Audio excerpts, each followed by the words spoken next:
Guys, welcome to another episode of Hoops Junction. Today we're gonna do our weekly segment. I'm trying to make it weekly, trying to be consistent, according to Vlad. Alright? Before we start all that, I would like to give a special shout out to one of my fans out there. Special shout out to Tommy Cook. Thanks for your support, and I got you, brother. Anyway, according to Vlad, we're gonna get it started. We're gonna go through some topics. You know how we do it. Quick rundown. Let's see what's going on. See if Vlad is feeling it or if Vlad is not. You get what I'm saying? Number one, we're going to go with the whole little fake controversy of LeBron James and Dwayne Wade working out together. I was watching the TNT telecast and they were saying how it just was a bad look. Like, we all know that they're friends, and it really is a bad look for them to be working out together, especially if they're going to be facing off in the playoffs. We already know that you're friends, but it kind of takes the edge off, and it kind of makes your teammates, worry. Like, okay, is this because you're a friend, you're not going to go as hard, or is he not going to go as hard? I know that guys say that, oh, it doesn't matter, I'm still playing my same game, but even though you might say you play your same game, your friend might not, because he had out of reverence and respect for you. So there's always degrees of separation. It's kind of disrespectful, in my opinion, because you have those fans. Like, if you ever met like a diehard Cleveland fan or a diehard diehard Miami fan, they'll be like, oh no, we can't stand this team, they suck, da, da, da, da. But then when you see your stars not only fraternizing but working out together, it's just like, okay, what else is leaking? You know what I'm saying? It's like there's no separation. And the funny thing is, they didn't even have to post it to their Instagram or video, but it did it intentionally. We all know that you guys are friends. It's all good, but during the season, keep that light, keep that short, get that out of there. You know what I'm saying? And when LeBron's response was simply because I want to. So right now, you know what I'm saying? Like, LeBron is operating like, I'm above the law, I'm above it all. You know what I'm saying? I'm above the fray. I'm a superstar. I do what I want, and that's how the league is becoming, man. It's becoming one of those leagues where these guys are, not only are they friends, but they just have no kind of respect for their fan base. Like, these people are supporting you. I don't think these people, those people want to see you doing that crap. You see what I'm saying? I don't know how to. It's like, for example, like your parents, or parent and a child. The parent is supporting the child, and the parent says, hey, like, I don't want you to go hang out with so and so, during this time, and the kid does it anyway. It's like kind of like a spit in the face, but it's all good, man. Like, the league isn't how it used to be. These guys are friends. They do a lot of dances and all this other crap, so it is what it is. But I just found it interesting that it created like some kind of controversy, because they've always expressed how, they have the bromance and they hugging and all this stuff. So, but it is a little disrespectful if you think about it. Anyway, moving on, we're going to Carmelo and Alvin Gentry blowing up on the fans and their GMs and apologizing. According to Vlad, that happens. People, when you're losing that many games and you have talent, especially in the case of Alvin Gentry, he does have talent and he just can't implement a system of great ball movement. Very frustrating, especially when you just came from a championship team. You just won a ring, great staff, great players. Then you go into an era of mediocrity. And unfortunately, something that he has to deal with is something that he signed up for.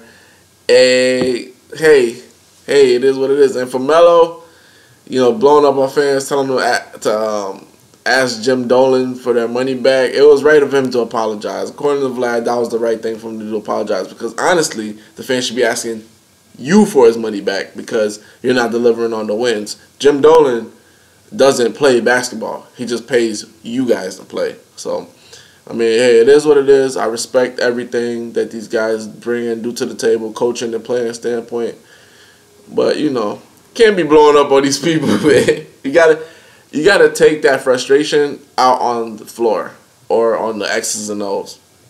Moving on, Baron Davis signed into the D League. According to Vlad, this is too little too late. Baron Davis is way past his prime. But what I love about Baron Davis is this. He's a hooper. And I don't know how to put this to you guys. I don't know if you ever been to the YMCA or Planet LA Fitness or out at a park. There's always that one old guy that he can ball. He can ball, right? He just can't ball for a long time because aches and pains, injuries, and things like that. But he can play. You catch him on a good day, and he's busting your ass. But, you know, Baron Davis is that kind of player. And, you know, I hope he can play and, you know, show a little razzle dazzle because, you know, Baron Davis playing the NBA. So if he goes in the D League and he's healthy, he's eating up whoever he's playing. Bottom line, point blank, period. And if you don't believe me, they had Rasheed Wallace in like some kind of what is that, pro-am stuff. He was eating these guys up. I mean, he was lobbing it. He was like throwing off the backboard, dunking it, shooting threes, swatting people's shots. I mean, once you play in the pros, you go anywhere else, and it's pretty much like cakewalk. Honestly, it's like cakewalk because you don't play with the best of the best. So that's all you know, and that's all Baron knew for a long time until he got hurt. So you know, I'm hoping that he plays really well. Maybe he can get like a 3-day contract, a 10-day contract in the NBA, but you know, I feel like it's too little, too late. You know, but hey, only you can decide when it's too late. So I love Baron Davis. You know, I wish him the best. I'm on that. I'm watching that.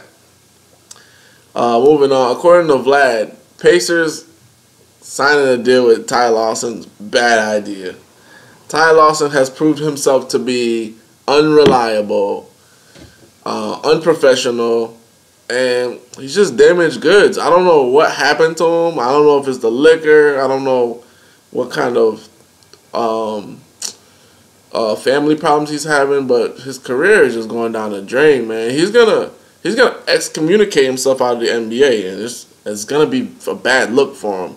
Because he was, you know, a top 10 point guard, honestly speaking. When he was in Denver, he's playing well in the playoffs and stuff like that. So, I don't know. I think the Pacers should stay far away from that because they already have their little nucleus. They're trying to play small ball, and that has seemed to be working for them a little bit. And you don't want to bring in another distraction. You don't want to bring in another nuisance, especially like for some reason with the Pacers. Whenever they do get in the playoffs, they always got to face off against LeBron. And any division in the locker room, that's what loses them games. Because one thing about the Pacers we've always noticed, and I apologize to Reggie Miller for this. Ever since Reggie Miller left that team, Reggie left, Artest left, and Jermaine O'Neal left, they have been soft as baby poop. They cannot. Their mental fortitude is all off. Like they'll have like couple years ago, like 3-4 years ago, they had like a 2-1 lead on Miami, blew it. The next year, same thing, blew it. They just can't hang mentally, and you don't want to bring another guy that's a head case in there. So hopefully, you know, he could show us something, but I'm not interested in that. I don't think they should have ever tried to even look that way. Moving on, according to Vlad, D'Angelo Russell, you know, I had his career high. I think it was like 40-41. He was doing all these dances. And I'm really excited for him. I'm excited for the Lakers. As you all know, I'm a Lakers fan. I want to see what he can do. You know what I'm saying? I want to see what all of them could do. D'Angelo Russell, Clarkson if he stays. Julius Randle, I'm big on him. I think we have a nice nucleus. I just think that it's not even like the fact that Kobe's there, the Kobe tour is taken away from it. I just feel like these guys, they're not as developed. I think you have to give them a couple years to mature. I don't think they're ready right now, especially for all the responsibility that they have to take on. See what I'm saying? Like when Kobe came, Kobe was like pretty much, he was following behind Eddie Jones and he was learning the ropes and stuff like that. I mean, he had a lot of games where he started, but like he still learned the ropes. I feel like these guys aren't getting like a fair shake in terms of learning the ropes. They're like thrown into the fire immediately. We need this immediately. We need you guys. So, but that's good experience. I'm excited to see what they do. I just think that Russell's a special talent. He just needs to cut out all that silly shit, all that celebrating. Like when you're like a rookie, you haven't done anything. Like you can't be celebrating, man. You got to cut that out, man. Gotta cut that out. If this was like the 90s, early 2000s, you the rookies celebrating or acting up, man, you're getting clotheslined, you know what I'm saying? But it's not like that. But it's just for him, especially in the town of LA, in the city of LA, everything you do is under the microscope. So, you know, you have a big game now and then score 2 points later, they'll be like, where was all the celebrating, you know? So just something to keep in mind, you know, with dealing with the media and everything. Oh, yeah, moving on. According to Vlad, the Spurs picking up Kevin Martin was a good move. I think it's going to allow them to beat every other team easily except for Golden State. Like, I think Golden State still has that next level above the Spurs. And it's crazy because the Spurs are like the second best team in the NBA. They have like a record of 52-9 or something. And they're the second best team. It's crazy. It's crazy. But that being said, I feel like any other team that they play, especially if they play the Clippers, they're dusting them easily. They're dusting them. They're blowing them out of the water. Because if you remember last year during that Pacquiao fight, the Spurs lost on the game winner to Chris Paul, and part of the reason was that they're shooting. They weren't getting enough shooting. It was like Patty Mills was a little off, Danny Green was a little off, Kawhi Leonard, he was scoring an inside, but he wasn't as good from the three as he is this year. This year, he's has second best percentage in 3-point shooting. So, I mean, now you have Kawhi Leonard, you have Danny Green from the three, you had Patty Mills from the three, Tony Parker shooting great from the three, and then you add Kevin Martin.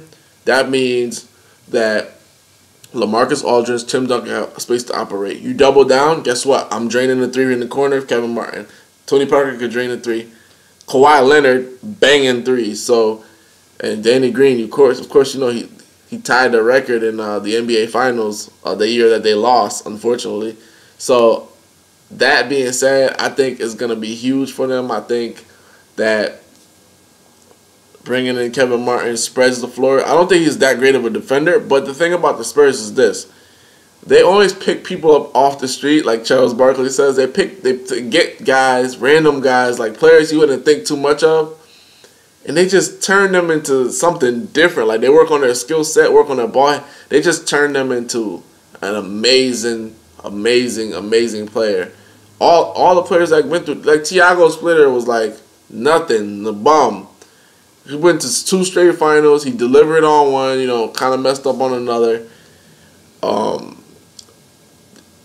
Leonard's another guy that they drafted. We didn't know much about Kawhi. Boom, Finals MVP. Danny Green, D-League, boom, NBA champion. See what I'm saying? So they just know how to pick the guys and do the right things with them to develop them.